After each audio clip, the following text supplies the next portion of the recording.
Hey lifers, and welcome to another episode of Because Life Can Be a Niche podcast. I am so excited to have you join in the living room today. We are riding. Thank you for coming and doing life with us. We appreciate you, and we are so grateful for each and every one of you. If you are listening wherever you get your podcasts, and you haven't watched yet, consider jumping on the YouTube channel, Life Can Be a Niche, and check us out on YouTube. And for those of you who are watching, thank you so much. And please hit the subscribe button. We really appreciate that.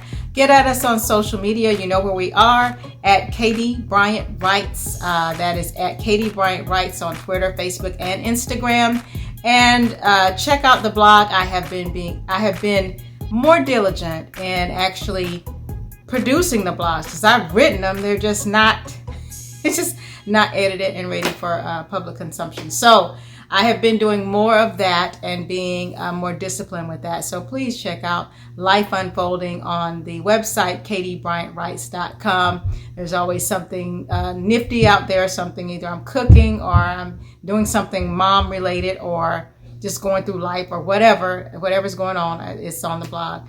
And today we are riding with tea, because you guys know we always do tea time. And the tea of this episode is one of my favorites, and I've said it many times. I've shared it before, but I'm specifically sharing it this time because we actually are including this tea. We plan to include it in the gift basket for our winner. We finally did our drawing for the 100 subscribers celebration, and we randomly drew a name. So I hope by the time this airs that Tab Mathis has reached out and let us know how we can get her gift basket. And also, I hope that she has decided which teacher she wants to have us deliver a gift basket to, or have us send a gift basket to, because that's part of the deal. So we're blessing Tab with the gift basket just for being a subscriber and one of the first 100 to do so. But we're also asking her to choose a teacher. It can be one of her favorite teachers. You don't have to have kids. It can be anybody, any school system. If you don't know of a teacher, you can just drop it off at a school and tell them to split it up or share it, or give it to a teacher of the week or whatever, because teachers are doing the most right now, and we appreciate them. I told you guys I'm a product of teachers. My father, who recently passed away about 2 years ago, it was a teacher. My mom was a teacher. My godmother is a teacher. All retired now, but teachers nonetheless. And just beautiful, beautiful thing for teachers to just give of themselves and give so much, especially now for those who are doing virtual learning as well as in-person learning, or whatever you got going on. Shout out to the shade tree teachers out there. Those of us who have these kiddos at home, because we are now teaching as well, reinforcing virtual learning, which is just a battle in itself. But anyway, I digress. I'm going all the way down a rabbit's hole that I didn't even intend to go down, because that's not what this episode is about. This episode is, again, a continuation of our pandemic revelations. Y'all see I'm still holding this teacup. I really don't want to put it down. It's been a long day. It is probably almost 11 o'clock at night. That's how long my day has been. I've been up since 5. And I need this tea. I need this tea just to make it through this episode. But it's rude to drink tea in front of people and not have any guests. So I'm going to put it down. And let me just.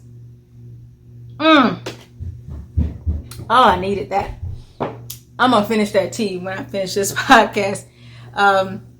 We have been talking pandemic revelations. And if you have joined, or if you caught the last 2 episodes, you've probably seen the episode featuring Cherie. And we discussed pandemic birth. That was 2 episodes ago.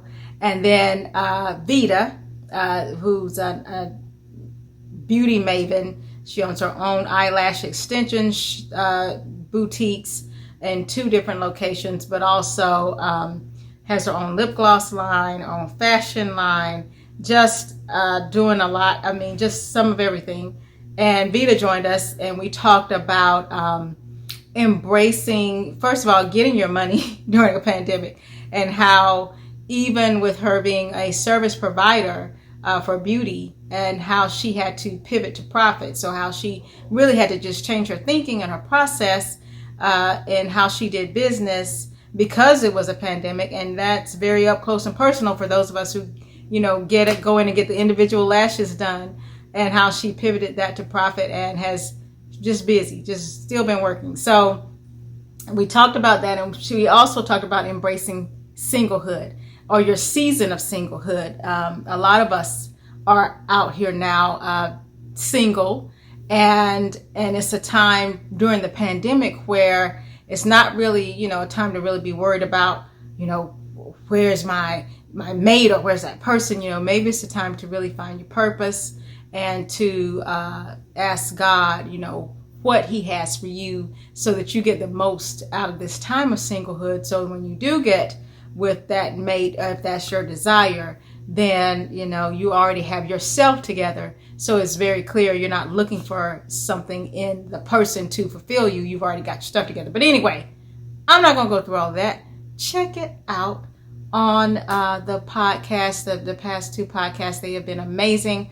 I've been so grateful to have guests and to share, and also grateful about the 100 subscribers, because we are still climbing. We're getting more subscribers, and we are grateful for that. But today in the Pandemic Revelations, because it's been so much happening recently, and I'm sure all of us are being pulled in so many different directions, but this is really just an episode about embracing the season of, I won't really say setbacks, I will say embracing minor inconveniences, and getting out of them even the lessons. Because we can talk about, you're embracing your singlehood, you got your business going on, you're building your business or whatever you're doing, or embracing, your womanhood, or embracing coming into your purpose, embracing the pandemic birth. What is God, planning in you? Is it a business? Is it whatever? But we don't really get into embracing the setbacks and the sidetracks and the detours that have also come. And this has been definitely as much joy as I've found and have prayed for in this season. There have been definitely some times of sadness, of loss, of wants, confusion, just so many things coming at us, especially since March, when the pandemic really, I guess, we finally realized, I think in March, this is serious. And by April, I think we were ready to hunker down into, okay, if we just stay in for this amount of time, if we just do this for this amount of time, then, maybe by June, maybe by July, by August, we'll be out and about and moving about freely the way we used to. And it's almost October, and we're talking about a second wave possibly coming, and flu season, and parents and kids being quarantined, or kids going to school, or kids at home. No matter what you're doing, it is definitely one where we all had to adjust, and I would call that a detour from what we expected or what we thought we were going to be doing. I really thought that I would at least have gotten in one little getaway, even if it was just for a day or two, even like a day trip. But even the museums, if you're going any place, touching things or just being around big crowds, it's not like it used to be. And so that's a detour. That's a setback. But, I want to talk about embracing those times too, because that is really where I've learned more about me and more about what I can do without, or what I don't need, what I thought I had to have. Yeah, there are moments where I'm like, whoo, I sure miss going to restaurants. I was talking to one of my sorority sisters on text the other day, and we were talking about, she was just saying, I really miss being able to go sit down and have, a meal and just, in a restaurant and just be around people. And I said, that is it. It's not necessarily, because I love to cook, so it's not about going to a restaurant so that I can be served food. I miss the fellowship of the process. I miss getting with friends, or, having a moment where I can just call the girl gang and say, hey, y'all, let's go have some chips and salsa or something, just to be out and about. And those things are not, some people are doing it. I'm not. So, and those in my close circle, my friends, we're just not doing that. We have elderly parents or grandparents or family members with compromised immune systems. Whatever our decision, whatever's going on in our homes, we've all been respectful and mindful about that and how we move. So that is a change, I would say even a loss, that you almost have to just sit back. It is really a time to sit back and accept that perhaps you're not supposed to be out. Maybe we're not supposed to be mixing and mingling and, just being social butterflies right now. Maybe the time now is cocoon time. That is what I have prayed about, and what I've really tried to wrap my mind around is accepting and embracing the setbacks that look like setbacks, look like losses, relationships and going out and about. Just going to the movies, even little things like that it looks like we can't do that. But I have started to look at it like I'm not supposed to be doing that right now. And I don't know how you guys feel about that. I don't know if you see it that way, if you have really kind of, I guess, your focus has changed. So in the pandemic revelation, that is one that has hit me hard, is I have to find ways to still nurture my relationships, nurture my friendships, tickle my own fancy with my own entertainment at my own house, and figure out ways to do things without being out and about and just, doing whatever, flirting around, doing whatever, watching, going out to eat, doing all those things. Maybe I'm supposed to be at home. And that's what I told myself. I convinced myself maybe I'm supposed to be home. Maybe we're all supposed to be wherever we are with whatever we're doing right now. And I know that it's not everyone. Some people have just gone back out, wide open, back out into the world, and they're just moving around as if nothing has happened. but I feel it. It's something has happened, and for me, it was supposed to be sit yourself down and embrace what you don't have now. I've got something else here for you, and that just kind of, I think it for those of us, especially those of us who are single. I've shared before that I'm a mom of boys. I'm divorced. So, I have a limited amount of time to myself. Very limited. Like teensy, weensy, gnat hair size limit on the time that I have, the free time.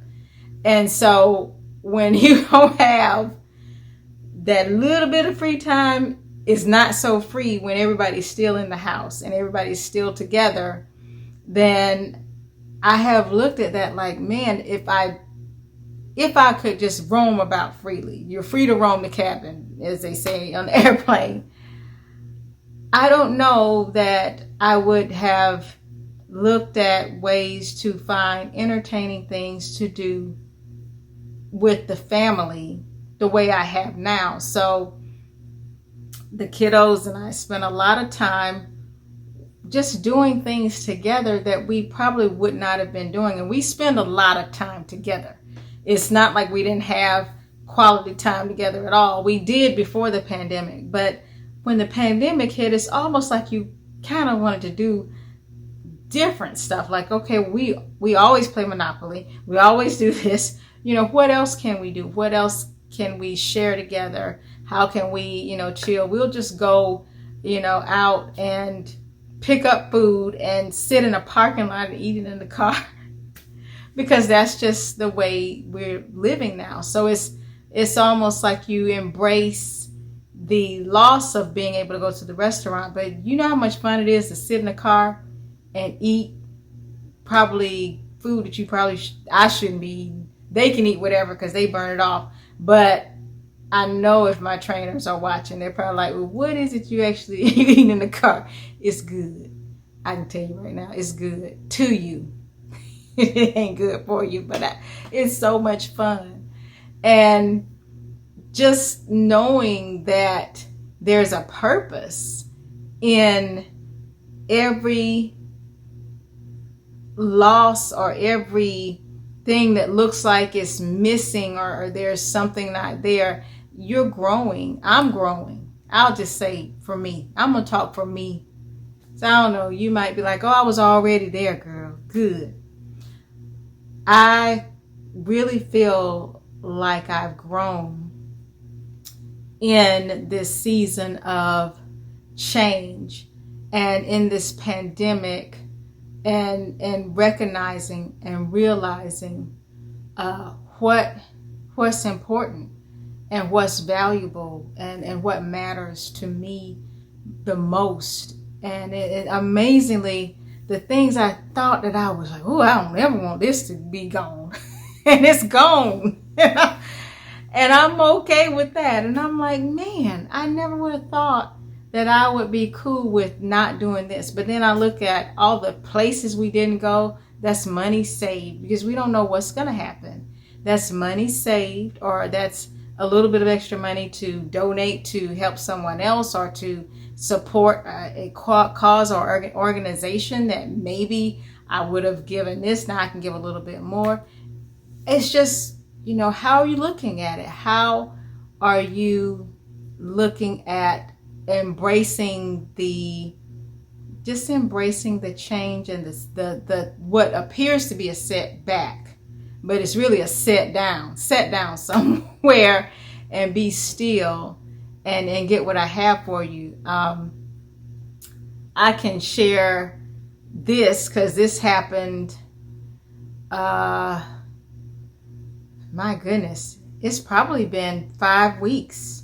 Can't be 5 weeks. I don't know. See, you don't even keep up. You don't even know a calendar. You don't know what day it is out here in these pandemic streets. You're just living. The only reason I know what day it is because I have 2 kids in virtual school and I'm trying to keep up with monitoring them and what they need to be doing, which is another story in itself. But I have been going to the laundromat for, I know, at least it's got to be 4 weeks, if not 5, and drying our clothes, because my dryer went out. And I don't know how y'all's households are set up. I know some people say they only wash once a week. I haven't had that luxury since I had children. That's just not been something that washing once a week does not happen. I mean, literally more like once a day. Every single day I'm washing clothes. Somebody's running the washer or the dryer. And one day I got up and I turned the dryer on, because, you know, we just wash all the time. So first thing in the morning is, let me just start the dryer, because I know there's some clothes in there that need to be dried. And it didn't come on. And, you know,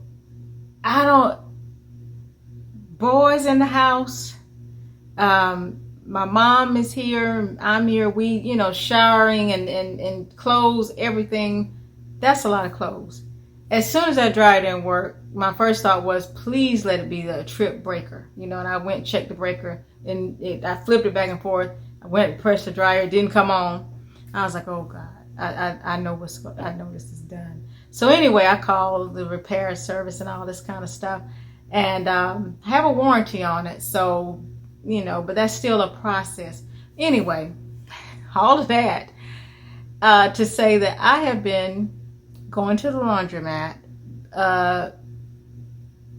about once or twice a week to dry clothes. And amazingly, like I said about how you look at the setback or the loss there, you know, a lot of people will be like, oh my God, girl, you still going to the laundromat? Yeah, child, I'm still going.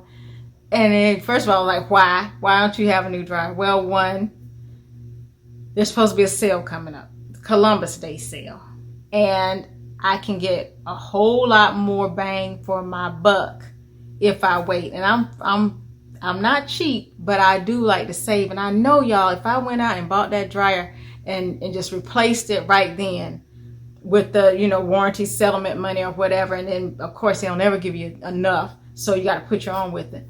But if I had gone out and bought it, and then I see the sale come up and they have reduced the price by hundreds of dollars, I'm telling you, I know that wouldn't rest well in my spirit. I already know. So I'm waiting, because I know me. It will bother me. So I'm sitting here, I'm like, I'm going to wait. It may be about 7 weeks. Well, now maybe 2 weeks. You see how fast time flew? And I'm just embracing the time in the laundromat. And I'm sure my friends and family is like, why are you still going? Why don't you just go and get a dryer? What is wrong? But I don't think people know what the laundromat means to me. First of all, in embracing that I don't have a dryer, it's not going to hurt me to go. Some people don't have a washer or a dryer. At least I can wash my clothes and then jet on up to the laundromat. But when I was growing up, my parents were teachers. And before they built the home that is the home house now, we lived in a mobile home, a trailer, if you will. And there was a connection for a washer and dryer, but the teachers chose to buy a deep freezer because we're country, and we had to keep all our food in the deep freezer. And so the deep freezer was where a washer and dryer could have gone. And so we went to the laundromat. Back then we called it the wash house. And that is a memory growing up. I loved going to the wash house. I don't know how my mama felt about it. But because I think we would go maybe once a week. We would go to there, and it seemed like, but it was wonderful. There was this greasy spoon place called Carter Burgers Fried Chicken. It was right in front of it at the time. Best fried chicken.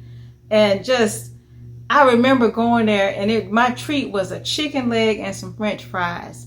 You know, sitting in that wash house, washing and drying clothes. And we would fold before we left. So it was an event every week. But the people you talk to in the wash, you see people from all over town, because that's where everybody, would be. I mean, it was just, I grew up in a small town. Shout out to Vienna, Georgia. And I mean, everybody rolled through that wash house or through Carter Burgers. It was just a big parking lot. You could just walk right on over to the chicken place, or my mom would say, hey, go get us a chicken breast sandwich with the bone in. Y'all don't know about that. But anyway, it was just that kind of memory that that's all I remember was the wash house with my mom. And I just grew up for years. I remember I was maybe 11 when they finally moved into our home, and we had a washer and dryer, and I missed the wash house. I missed just seeing people and talking to people, or just sitting there talking to my mother. And I get that now. So that's the setback I'm embracing. I don't necessarily sit in the laundromat. I will put my clothes in and go sit in the car and read or whatever, or try to catch up on some stuff, or try to study this new math that my mama won't learn, so I have to learn the new math, which I'm not that great at. But anyway, I meet so many people from the community where we live now, and I love the community where we live now because it reminds me of my hometown and the people there, and where the old men, gentlemen just get up and open doors for you, and hey ma'am, don't worry about that. I mean, if it's a grandfather or a senior in there, and he is in there washing his clothes, or in there with his wife or whatever, I don't have to open the door at the laundromat. I'm telling you, because they do that, and that just reminds me of my hometown.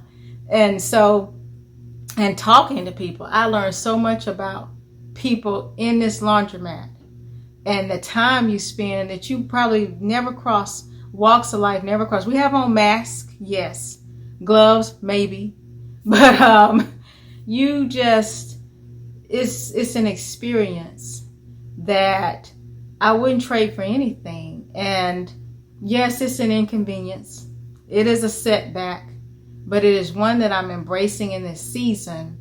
One, because it brings back nostalgia of when I was a child. Two, I ain't too good to go to the wash house. I mean, I cut my teeth there, and I may not have a dryer now, and I'm gonna wait till the sale. I'm gonna tell y'all about the sale. I might have to blog about it, because I'm gonna find the best price to get the bang for my buck. But the people, the paths you cross, you would never meet these people if I was just at home. There is probably no way. I'm sure we don't go to the same church. They don't have kids in school, so I'm sure we wouldn't run into each other doing anything school related. But just down home, good people who will just strike up a conversation and talk about everything from football to when they played sports, to them giving me advice to tell my sons about, how to shoot, or basketball, anything, just things that I wouldn't trade anything for. So that is just my little moment of, yes, a setback, yes, it's an inconvenience, but I'm embracing that and slowing down and even revisiting a moment that reliving a little bit of childhood even. And now my kids get to say they know what the wash house is, because they're going there with me too sometimes if it's a weekend. And it's just time that you spent that you wouldn't have had if it hadn't been for an inconvenience or a temporary setback. And that's all I have for you. That is it. I just wanted to share, if you're in a time where things aren't working out quite right, or you don't have the job you want, or you've lost your job, or your situation as you know it before the pandemic maybe has changed, how are you embracing even that inconvenience, even that hurt, even that loss, that change, how are you taking hold of that? And I'm not going to say finding the good in it, finding the purpose in it, finding the reason behind it, finding, what it is you need to get out of it. I've said it before. I want to get everything I can get out of this pandemic except COVID. There are lessons. There's time. There's space. There are limits.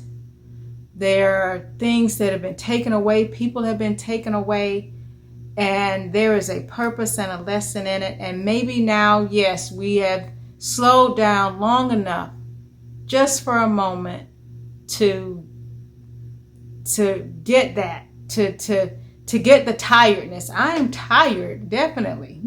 I'm run down. Some days I'm like, if I work all day, I'm supporting mom wherever I can with the virtual learning with 2 kids here all day, trying to keep them on task. And it's a lot.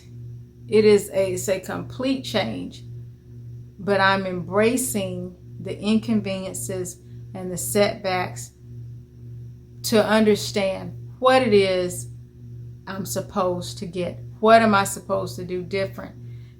This time at the laundromat, really, I have enjoyed it. I have enjoyed the people I've met and talked to. I've gotten recipes from people that I may never see again, and just laughing and football jokes. I've just accepted that and embraced that. And there'll be a time when, I'll get the dryer on sale. But until then, what is it for me in this? What is it for you? What is it, in this time? I would love to hear from you. What inconvenience or setback or loss have you embraced and gotten what you're supposed to get out of it? I think that's a conversation worth having. I would love to hear your thoughts on that.